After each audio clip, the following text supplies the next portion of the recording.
I just looked up the Okunev culture, and one of the pictures that came up is that there is this figure with multiple feathers emerging from its Yes, head, yes. but that same figure is found both in India and Mesoamerica. Do you Well, yes.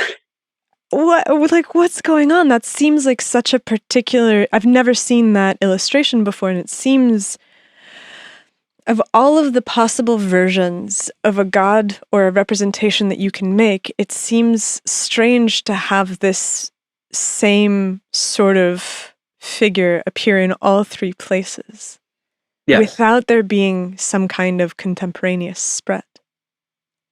That you have to look into the human mind, how the mind work.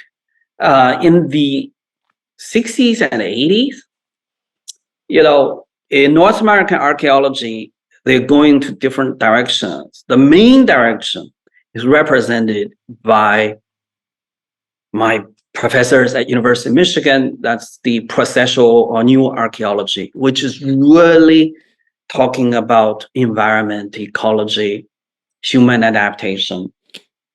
And at UCLA, there are people who try to go against that. They are more into, the contemporary cultures of the 60s, the shamanistic interests and the non-Western interests. So that's the interest that looking into shamanism, looking at these toad images in Mayan cultures. And then Casey Chong picked up on that. But in the 90s onwards, people moved away from that because it's hard to do, hard to break it down. It's very interpretive. But now, with the new development of cognitive science, it's possible to see what kind of a substance that a human have consumed and what kind of alteration in their mind it could produce. So, for example, there's a paper by Van Poel and Van Poel recommended by my students 10 years ago. It's a study on how different kind of culturally significant substances in North Americas affect cognition. So if you use tobacco, for example, it will produce these images. If you use these mushroom, it will produce other images. So these are now, can be mapped. So one substance block off the color. So you only get 3 colors, and that's the ones that's depicted on the pots. And then other substances produce entopic images. That's the images you see inside your brain. It's like if you press your eye hard, you see all these geometric designs.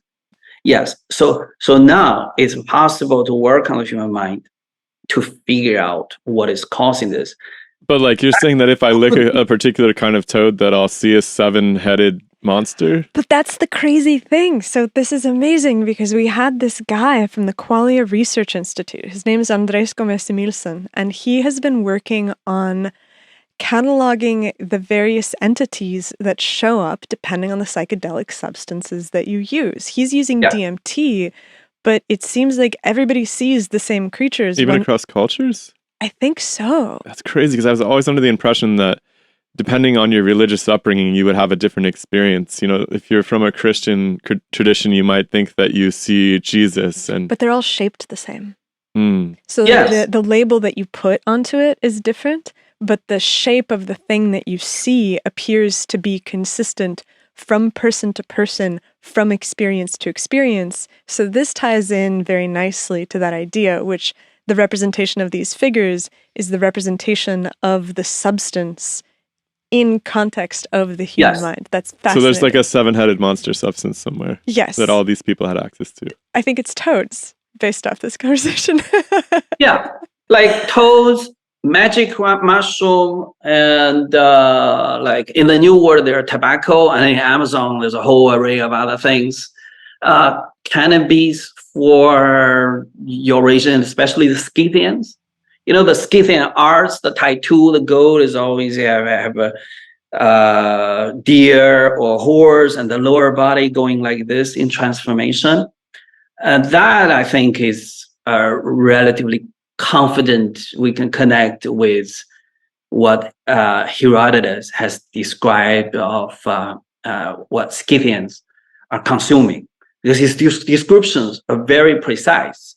They use these little tents like teepees, and they use these metal sensors, rocks inside. They heat the rocks and throw the cannabis seeds on top of these heated rocks, and then they would inhale these vapor, and then they would laugh hilariously.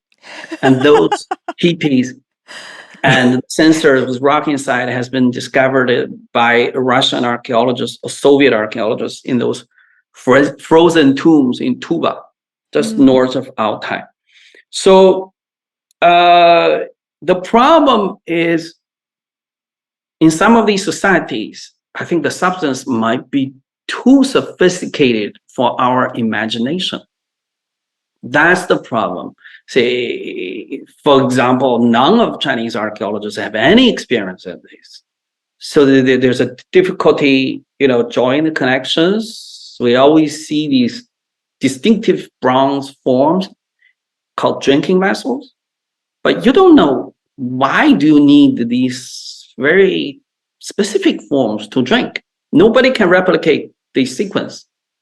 And also, if we can understand the Scythians and those arts quite well, but what about those Alkinev ones? But if you see the modern packaging of the cannabis products, like in California, you see cows with a third eye here, look just like those Alkinev ones. So Anna's right.